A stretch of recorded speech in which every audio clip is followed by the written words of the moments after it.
We'll continue our discussion of reading 17 with the section titled The Anthropology of Religion. I think this is section 4. About halfway down the paragraph, read with me. Religious beliefs, I'm starting partway through a sentence. Religious beliefs are non-falsifiable and thus beyond the purview of testing and observation. Without this grounding in empiricism, then, religious beliefs and claims have the luxury of escaping the harsh light of criticism and stand the test of time, not because they have been proven to be correct, but rather because the assumption that they are correct cannot be effectively countered. So that's how religions come to be so intensely cultural, and why there are 10,500 different versions of them.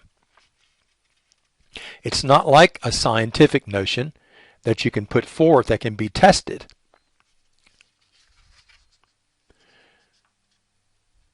To continue, in the next paragraph, the bottom 5 lines or so, many other examples could illustrate the notion of contradictory or contrasting religious beliefs and claims, including one God versus many gods, God is important and active versus God is withdrawn and inactive, etc., etc., etc. So lots of contradictions in the various beliefs of the world's religions taken as a whole. And so the first line in the next paragraph follows, so given the large number of religions and the multitude of contrasting beliefs and claims, there is no consensus today regarding religious matters. Durkheim helps us out here in regard to how we understand then religions.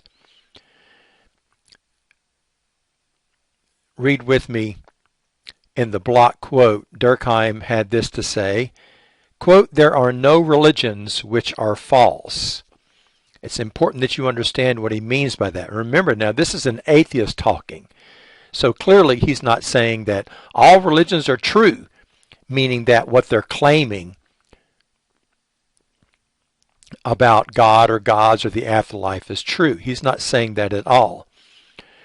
No religions are false refers to the fact that they are all functional in their given context. In other words, they all work, quote unquote, in their given context. So Hindus are totally happy with Hinduism, Muslims are happy with Islam, Christians are happy with Christianity, Taoists are happy with Taoism, etc., etc., etc. Skip down 2 paragraphs, and there's another important point made about the anthropological approach to religions. Namely, religions are culture relative. And what does that mean? Well, read with me. They are finely tuned to the cultural ethos, historical experiences, languages, diets, etc. of the area in which they are practiced. So religions tend to be intimately cultural.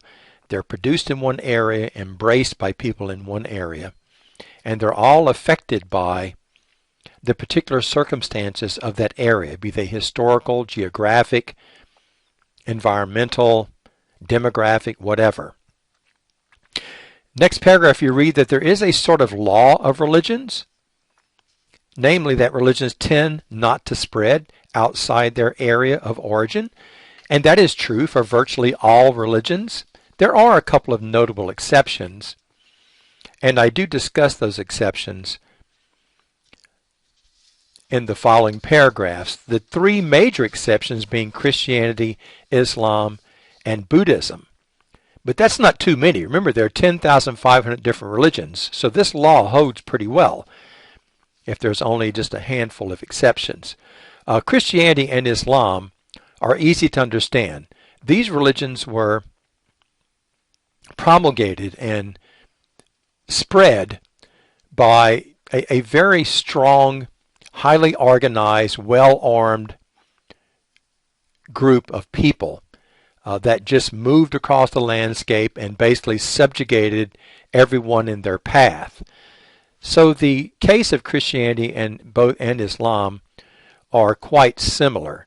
Please read what I have to say there. The curious exception is Buddhism, because Buddhism actually spread on the strength of its ideas, not as a result of a mass movement of people. And again, please carefully read those comments. So to skip down a few paragraphs, you find the paragraph that starts, "We can see then that in virtually all cases religions either stay put in their native land or they disseminate only as a result of extraordinary efforts involving primarily the mass movement of people and coercion." And I go on to explain how this differs quite a bit from the spread of non-religious ideas. I mentioned a few: farming techniques, smelting technology, the Pythagorean theorem, differential calculus, the principles of genetics. All of these spread because they are useful and their validity can be demonstrated, which cannot be necessarily said for religious claims. In the next paragraph, look at the bottom 4 lines. While individuals in some cases may doubt the tenets of their religion and perhaps gradually become less religious or not religious at all, it's much more unlikely that an individual will drop the faith of his or her birth for one of another land, and this can be attributed in large part to both cultural relativity and the aempiricism of religion. Important point being made there. Very, very few people do actually totally drop the religion of their birth. And as I said, that can be largely attributed to the fact that religions are very culture relative and they're aempirical. In other words, they're not part of the world of data.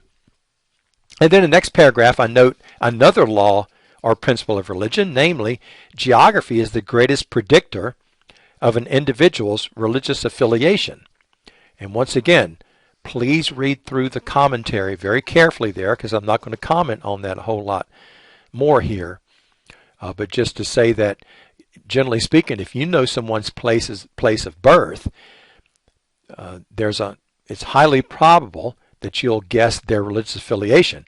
In fact, if you know the circumstances of their birth, including information about their parents, you can almost, with 100% certainty, guess their religious affiliation. That is, assuming that they're still religious. The next section, section 5, is the anthropological approach to the study of religion. And what's important here is that, first, this approach is culture relative. Of course, you know what that means by now. All religions are looked at as being equally functional and viable and valuable to the individuals who practice them in their given cultural context. I have to keep saying that because we don't consider any one religion to be the standard by which others can be judged. So please, again, read that commentary. Second paragraph, another aspect of the anthropological approach to the study of religion is that we accept the idea that religious claims, beliefs, and dogma and ideas and so forth are non-falsifiable. That simply means that these are claims for which no empirical data can be brought to bear on the issue. So they sort of hang out there in this ether of uncertainty.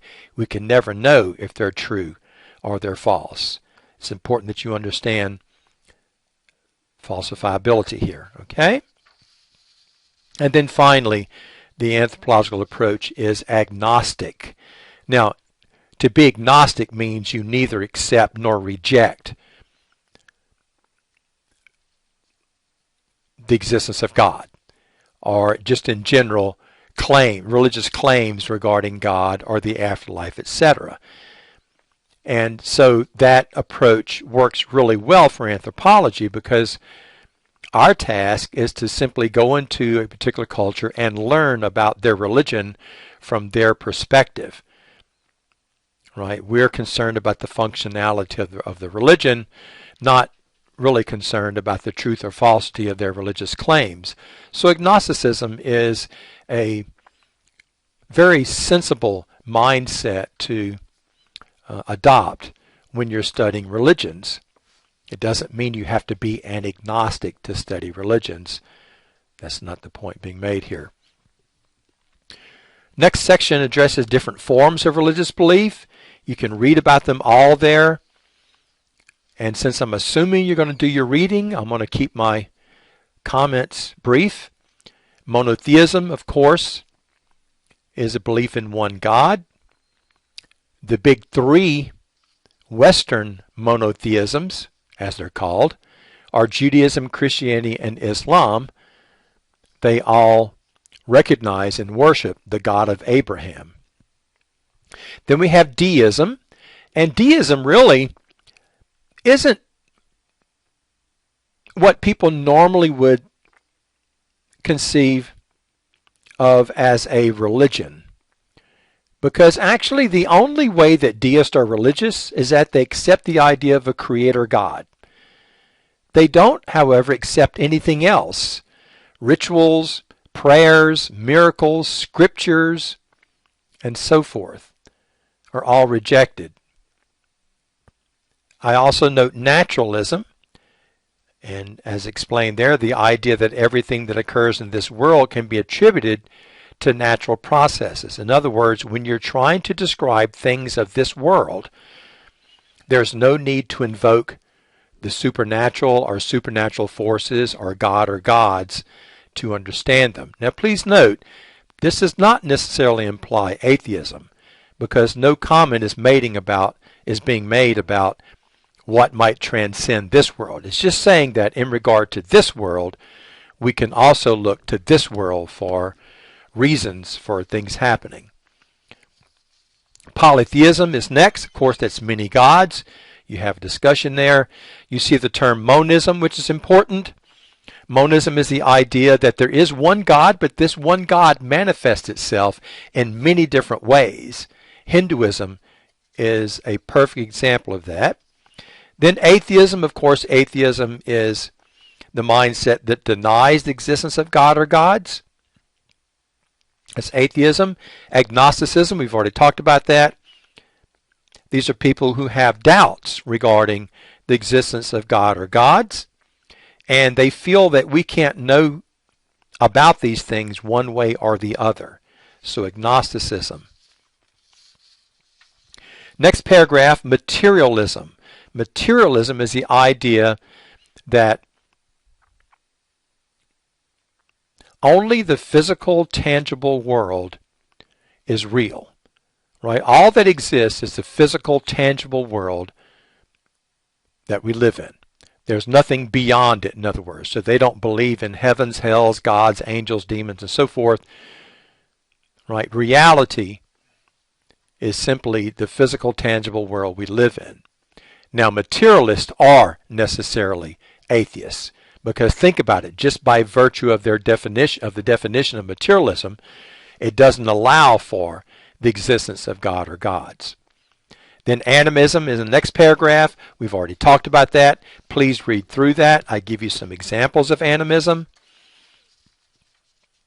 Then there's a digging deeper essay on the moral argument for the existence of God. This is important because this is considered to be one of the strongest arguments for the existence of God.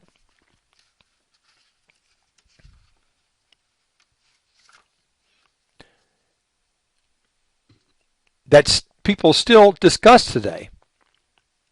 So I thought we'd take a look at it, and it's almost accepted by many people as just an obvious truth that our moral consciousness, our moral awareness, our awareness of morality comes from God or religion.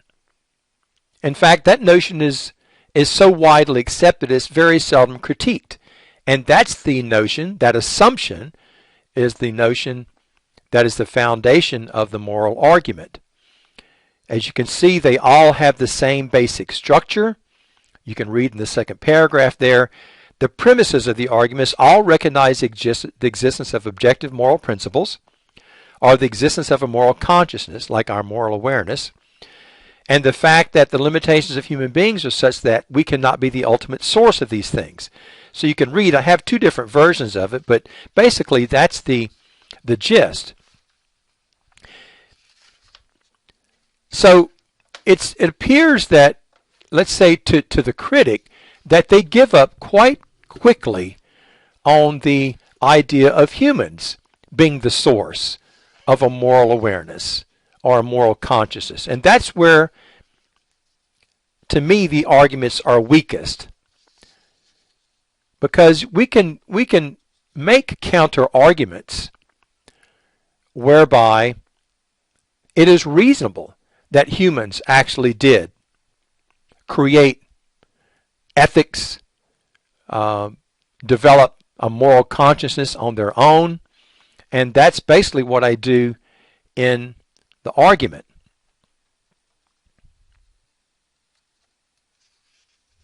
So please read the comments very closely. A couple of things are important. You'll note that I do talk about the Kung Bushmen in southern Africa. That's because they practice sharing and reciprocity as their economic system. And you know about this already in our discussion of Richard Lee and the Christmas feast and so forth. Hoarding and selfishness and bragging, these things are all anathema. Bad, in other words, to the Kung Bushmen, because they do not facilitate survival in a very harsh environment. And so I think one can easily see how you could construct a moral system if you simply start with sharing and reciprocity. Quite apart from, let's say, religious concerns or an understanding of God or gods. And I do discuss that there. So please read those comments carefully. Also, too, Immanuel Kant gave us what's called the categorical imperative. The German philosopher, I have it quoted, act only on the maxim whereby thou canst at the same time will that it should become a universal law. In other words, don't conceive of some law or try to pass some law that you yourself would not apply to yourself. That's also another good foundation to use for the development of a human moral system. And then I talk about the origins of morality and ethics in humankind. Well, and you guys, of course, know quite a bit about hominins now. As far back as we go in hominins, we find these creatures living together, cooperating in social groups, and so forth. And clearly, that is necessary for survival. So just for survival reasons, it makes sense that people will work together. And again, we can see how a moral system was certainly developed out of those concerns. And I do mention, after all, even apes and monkeys have highly structured social systems with rules in place. Clearly, humans are capable of that as well.